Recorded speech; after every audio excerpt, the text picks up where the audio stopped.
안녕하세요. 용사탐입니다. 한국지리 세계지리 이어서 지난 목요일에 시행되었던 2025학년도 대학 수학능력시험 사회문화 총평을 하는 시간을 가져보도록 하겠습니다.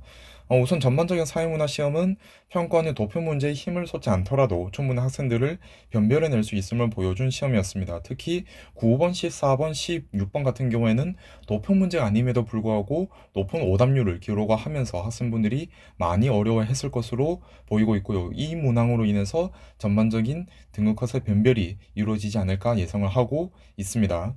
1번 첫 번째 특징 같은 경우에는 개념에 대해서 좀 정확한 이해를 요구하는 문항들이 출제가 있었는데요.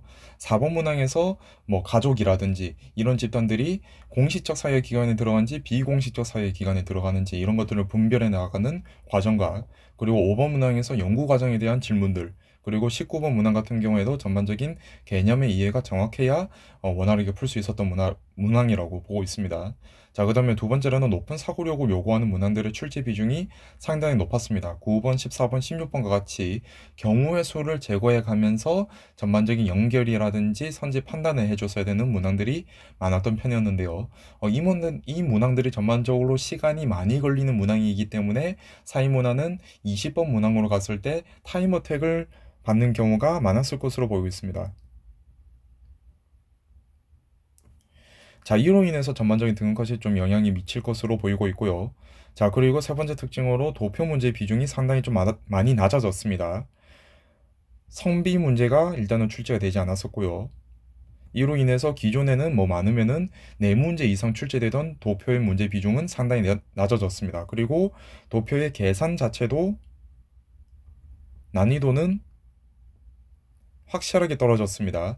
이 가장 사회 문화가 어려웠던 시험으로 평가되는 2023학년도 도표 문제들에 비해서는 계산의 난이도는 유의미하게 많이 낮아졌습니다. 자, 그럼에도 불구하고 오답률이 그렇게 낮은 편은 아니었는데요. 전반적인 문항의 구성들 자체에서 실수할 가능성이 있는 문제 구성 그리고 문항 구성이 이루어지면서 전반적인 난이도가 유지되었다라고 보이고 있습니다.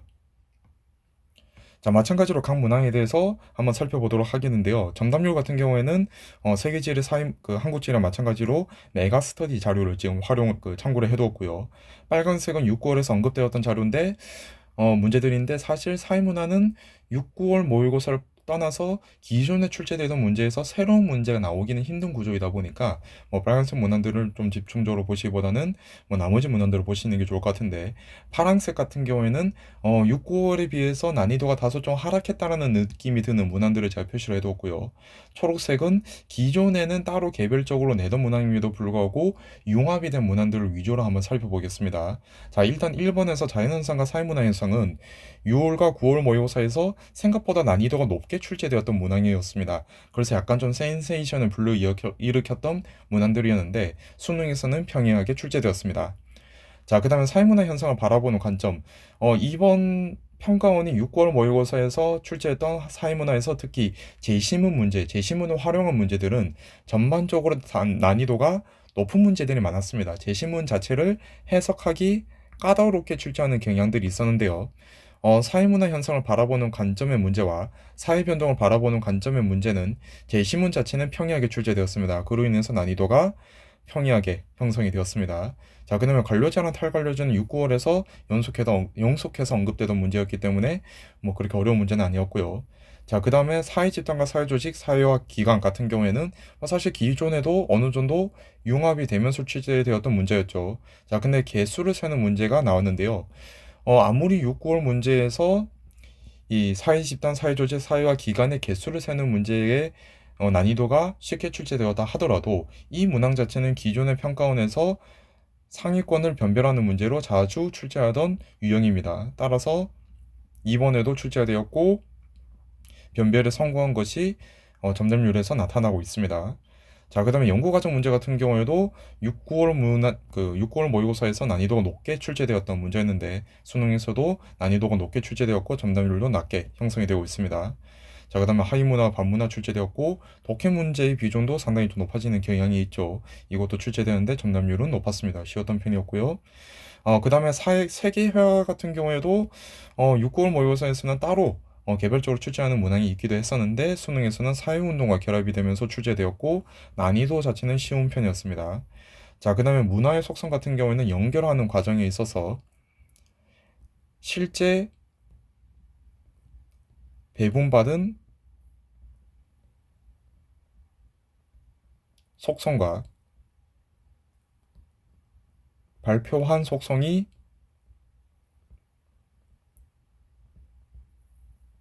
불일치할 수 있다는 경우를 언제나 염두에 두고 들어가야 하는 문제 유형이란 거죠. 근데 아마 이번 점답률을 55%라는 낮은 점답률로 볼 때 이 부분에 연결하는 과정에서 어려움을 느낀 학생분들이 많으셨던 것으로 보입니다. 선지 자체는 뭐 그렇게 어렵지 않은 편이었고요. 자, 그 다음에 10번에서는 계층 문제가 도표가 활용되지 않았는데요. 이 부분을 보더라도 기존의 사회문화 시험 2023학년도까지 이어졌던 사회문화에서의 난해한 도표 문제들의 비중이 지금 확실하게 많이 줄어들고 난이도도 많이 떨어졌다는 것이 보이고 있습니다. 자, 이 10번 문항 같은 경우에는 9월 모의고사에서 이미 충분히 예고되었던 문제가 거의 비슷한 구조로 출제가 되었었는데요. 그럼에도 불구하고 64%의 정답률로 높진 않았습니다. 아무래도 정보를 처리하는 과정에 있어서 학생분들이 약간 좀 시간이 오래 걸리지 않았을까, 타임 어택을 받지 않았을까라는 생각도 들고요. 그리고 기본적으로 계층 복지제도 부양비 문제를 버린다고 생각하는 학생들이 좀 많았던 것 같습니다. 그러니까 10번 문제 같은 경우는 딱 처음에 봤을 때 3 곱하기 3 모양의 표도 있고 그 다음에 뭐 상중하 비율이 뭐 30%다, 20%다, 10%다 뭐 이런 식의 비율이 나와 있는 그래프도 제시되어 있다 보니까 처음에 딱 보고 계산 문제 나왔나 하고 버리고 간 학생들도 많지 않았을까라는 생각이 듭니다. 사실 접근했다면 그렇게 어려운 문제까지는 아니었고요. 자, 그 다음에 11번 문항 같은 경우에는 문화의 특징과 문화를 바라보는 관점이 나와 있는데 여기 약간 오타가 있네요. 죄송합니다. 자, 문화의 특징과 문화를 바라보는 관점이 같이 묶여서 출제되는데 난이도 자체는 어렵지 않았던 편이었습니다. 자, 그리고 개인과 사회를 바라보는 관점 같은 경우는 여기서는 제시문을 약간 좀 잘못 해석하신 분들도 몇 분 좀 계신 것 같더라고요. 자, 그리고 자료 수집 반복 같은 경우에서는 뭐 난이도 자체는 그렇게 어렵지 않게 출제되었었고요. 그 다음에 일탈 이론 같은 경우는 점수 계산 문제가 출제되는데 이 경우에 있어서도 뭐 3점이라든지 또는 1점과 같이 경우의 수를 가장 많이 줄일 수 있는 질문들을 중심으로 경우의 수를 제거해 가면서 문제를 접근해야 된다라는 과정으로 문제를 접근했으면 좀 더 빠르게 풀 수 있기는 하지만 이미 앞부분에서 뭐 10번 문제라든지 또는 뭐 사회 집단과 사회 조직의 개수라든지 문화의 속성과 같이 타임 어택이 좀 걸리는 문제들이 있다 보니까 약간 14번 문제였던 1탈 문제에 와서서는 타임 어택을 느끼는 학생들이 많아서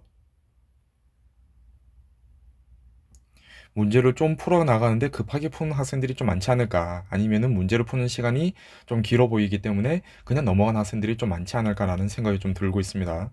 자, 그다음에 사회복지 제도에서는 도표 문제가 활용되긴 했지만 유의미하게 계산의 난이도는 줄어들었습니다. 비중을 통해서 지역별 인구를 추론해주는 그런 문제들 자체는 거의 출제되지 않았고 뭐 단이라고 붙어있던 그 조건을 확인하지 못하고 들어가면서 수와 비율을 구분하는 그 선지에서 실수한 학생들이 좀 많지 않을까라는 생각이 들고 있고요. 자, 그 다음에 사회 불평등을 바라보는 관점에서는 점수 계산 문제 출제되는데 이 항목 자체에서는 6, 9월에서 점수 계산 문제 나오진 않았었지만 언급이 되던 개념이었고 점수 계산 이 문항 자체는 구조 자체가 평가를 좋아하는 양식이기 때문에 수능에서 출제가 되었습니다. 자, 이 문제 같은 경우에는 긍정과 부정 서술어에 대해서 혼동이 생기면서 학생들이 어려워하지 않았을까라는 생각이 들고 있고요. 자, 그 다음에 역할과 사회와 사회적 소수자가 결합이 되는데 역할과 사회와는 뭐 원래 같이 나오던 유형이지만 사회적 소수자가 결합이 되면서 약간 좀 신박한 유형으로 문제를 만들어냈지만 난이도 자체는 쉬웠습니다. 자, 그리고 문화의 변동 같은 경우에 있어서는 약간 제시문의 양 자체가 좀 많았던 편이었습니다. 정보량이 조금은 많았던 편이었습니다. 이 문제와 19번 문제로 배치되었는데 정보의 양 자체가 많다 보니까 아마 이걸 처리하는 과정에서 학생들이 시간이 부족하지 않았을까. 그래서 문제 자체 난이도에 비해서는 점점률이 낮게 나왔다라고 보이고 있고요. 저출산 고령화 같은 경우에도 문제 난이도 자체에서는 계산의 난이도는 과거에 비해서 많이 하락했습니다. 자, 근데 아마 이 문제에서는 퍼센트와 퍼센트 포인트의 개념을 혼동하면서 계산에 잘못이 생긴 경우들이 많지 않을까라는 생각이 드는데요. 근데 사실 이 부분은 6월과 9월 모의고사에서도 충분히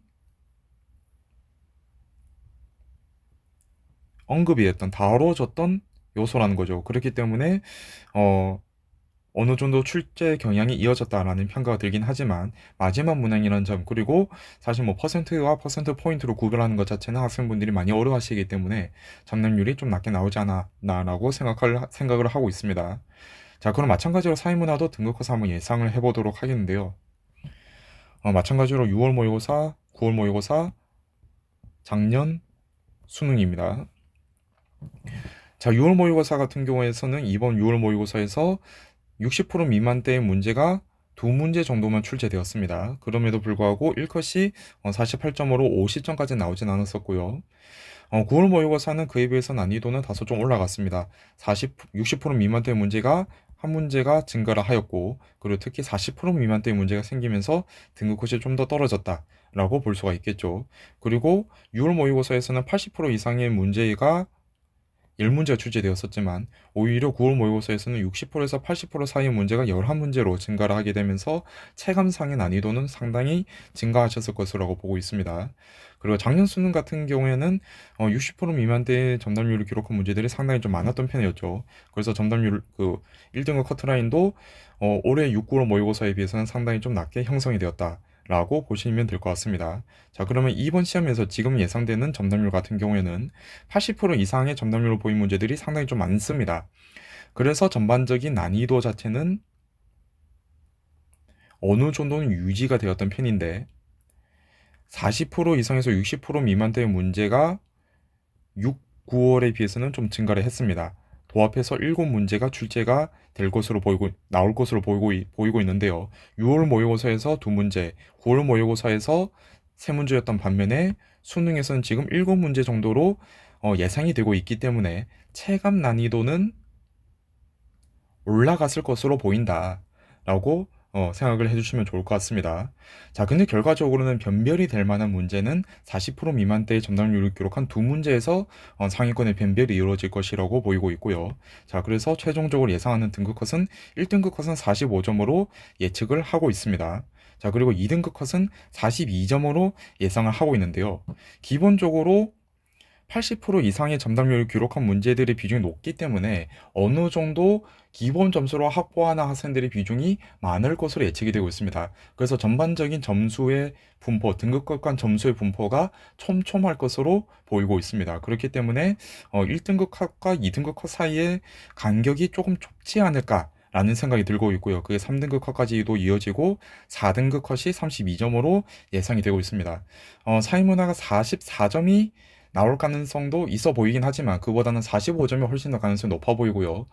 46점은 조금 어렵지 않을까라는 생각이 듭니다. 전반적으로 그래도 60% 미만대의 문항의 수가 많이 증가했다는 점 때문에 상위권에선 어느 정도 변별이 이루어질 것으로 보이고 있습니다. 예, 그러면 사회 문화 같은 경우에도 전반적인 총평과 등급컷 예상을 마무리하도록 하겠습니다. 감사합니다.